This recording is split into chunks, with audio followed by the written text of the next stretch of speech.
देखिए हमने बात की थी सिंपल अपर, है ना। हमने पूछा था सिंपल अपर हम पढ़ेंगे, तो सिंपल अपर की देखिए एक डेफिनेशन होती है ना। Simple closed curve. Simple close curve क्या होता है? एक कर्व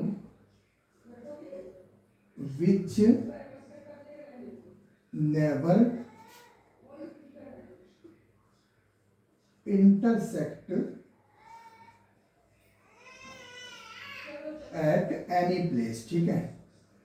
किसी भी जगह पे जो कर्व हमारा इंटरसेक्ट ना करे उसको क्या बोलते हैं? सिंपल क्लोज्ड कर्व, ठीक है। जैसे ये हमारा सिंपल क्लोज्ड कर्व ही है, ये भी हमारा सिंपल क्लोज कर्व है। सिंपल ये भी क्लोज कर्व है। ये हमारा सिंपल क्लोज कर्व नहीं है। ये भी हमारा सिंपल क्लोज कर्व है, ये भी हमारा सिंपल, ये भी, ये सारे हमारे सिंपल क्लोज कर्व है, ठीक है। देखिए बात आती है सिंपल क्लोज्ड कर्व की। जब हमने पॉलीगन की डेफिनेशन पढ़ी थी, simple closed curve made up of straight lines is called polygon.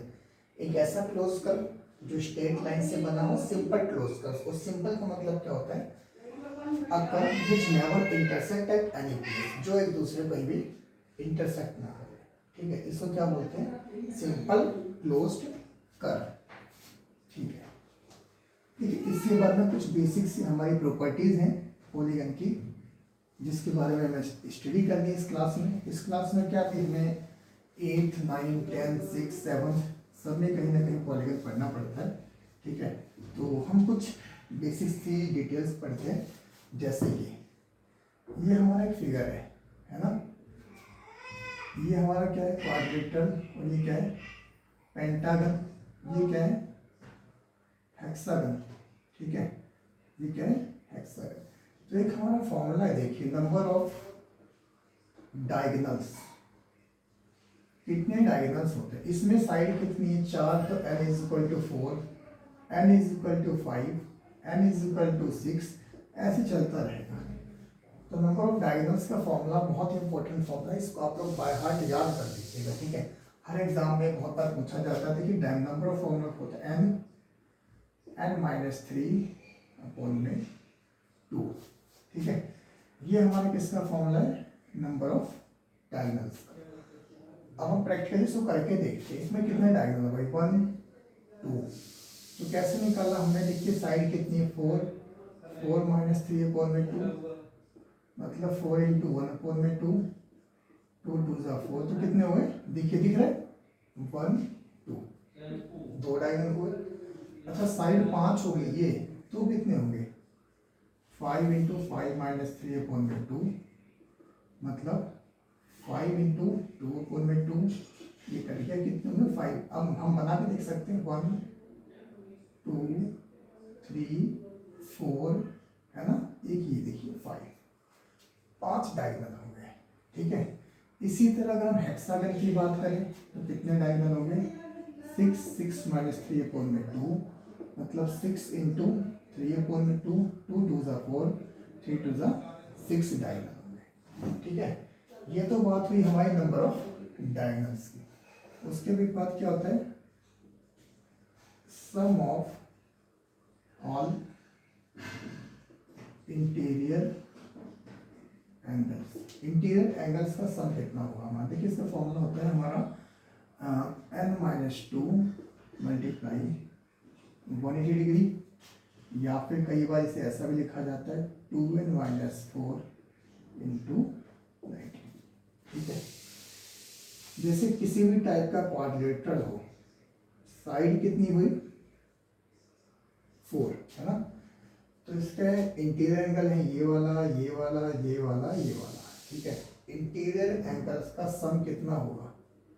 Interior angles का सम होगा 4 - 2 × 180, मीन्स 2 × 180, मतलब 360, ठीक।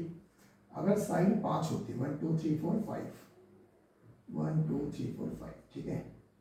तो 1 2 3 4 5, इन 5 एंगल्स का सम कितना होता? 5 - 2 × 180, 3 × 180 कितना होता? 540 डिग्री।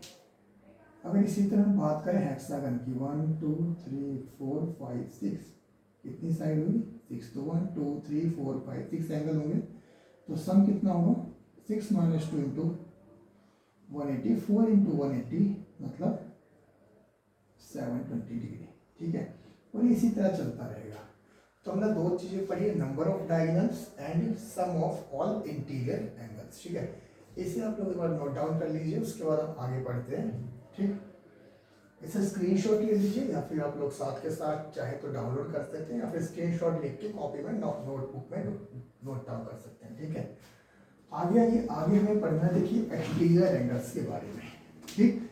एक्सटीरियर एंगल क्या होता है, देखिए एक और फॉर्मूला आता है हमारा, सम ऑफ ऑल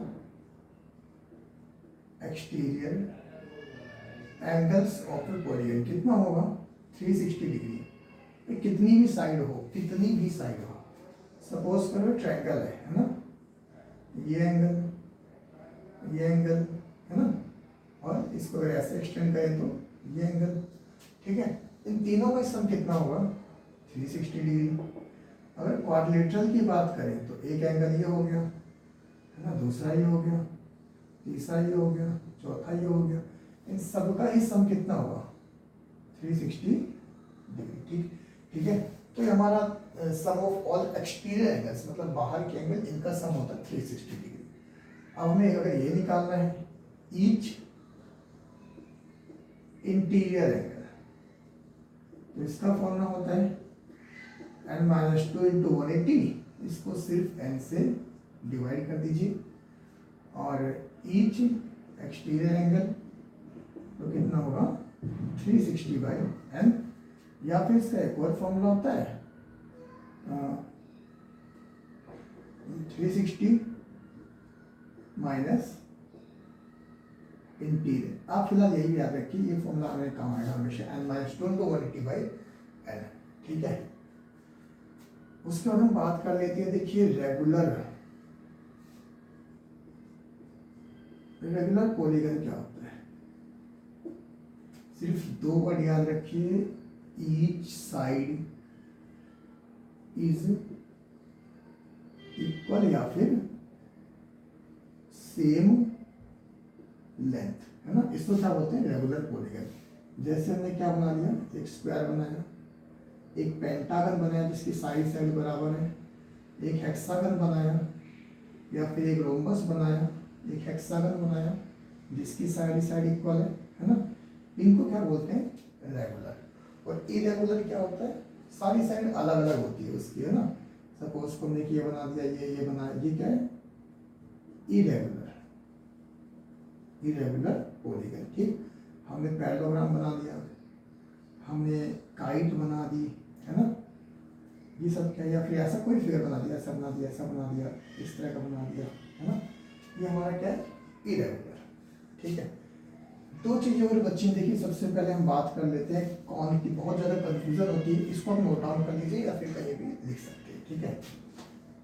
इसके बाद देखिए सब बस दो चीज़ें बची हैं जिसमें कंफ्यूजन बहुत ज़्यादा होती है, उसको आज मैं क्लियर करता हूँ सबको।